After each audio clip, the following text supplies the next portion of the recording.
Hello and welcome to UK History Lessons. This is the 5th episode of the GCSE WEIMAR Germany revision series. This episode is talking about the golden years between 1923 and 1929. So Gustav Stresemann left office as Chancellor on the 30th of November 1923. However, he actually continued on serving as Foreign Minister until his death in 1929. The period of economic recovery between the end of the hyperinflation crisis and the beginning of the Wall Street crash between 1923 and 1929 is often called the golden years by many historians. Let's take a look at why the economy began to recover. In September 1924, Germany and the United States of America agreed on the Dawes Plan. The Dawes Plan gave Germany an 800 million mark loan and reduced reparation payments, but not the overall sum. Then, in 1929, the USA and Germany agreed to the Young Plan. The Young Plan actually reduced the amount of reparations by 20%.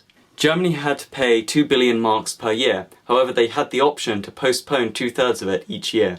Germany would continue to receive American loans, however this time they were from private banks in the US like JP Morgan.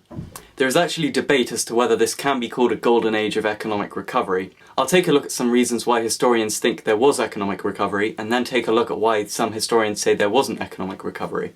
In this period, German industry grew significantly. By 1928, industrial production actually exceeded the pre-World War I levels. Exports rose by 40%, hourly wages increased, in fact in 1928 they increased by 10%.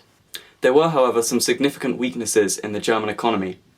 Agricultural production did not exceed pre-war levels, and Germany was still importing far more than it was actually exporting. The German government was also running a deficit, meaning they were spending more than they were getting in taxes, and German industry was really closely tied to the American economy. By 1929, unemployment was 1.9 million.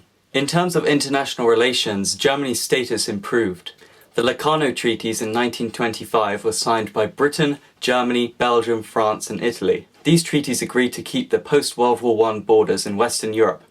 However, Germany did benefit from these treaties as it left the borders with Poland in the east negotiable. In 1926, Germany joined the League of Nations, which was a major step in reconciling with the rest of the world. And in 1928, 62 countries, including Germany, signed the Kellogg-Briand Pact. The countries that signed this pact agreed to peacefully settle any disputes and avoid using warfare. Relations between Germany and the Soviet Union improved during this period. The renewal of the Treaty of Rapallo in 1926 led to improved economic relations between the two countries, as well as Germany being able to secretly rebuild its military on Russian soil. This period is also called the Golden Age, as it saw many cultural developments in Germany. Modern art, jazz and experimental cinema flourished in Berlin, and a reputation of decadence emerged. Many traditionalist conservatives disliked these developments in culture. So what do you think? Did this period deserve to be called the Golden Age or not?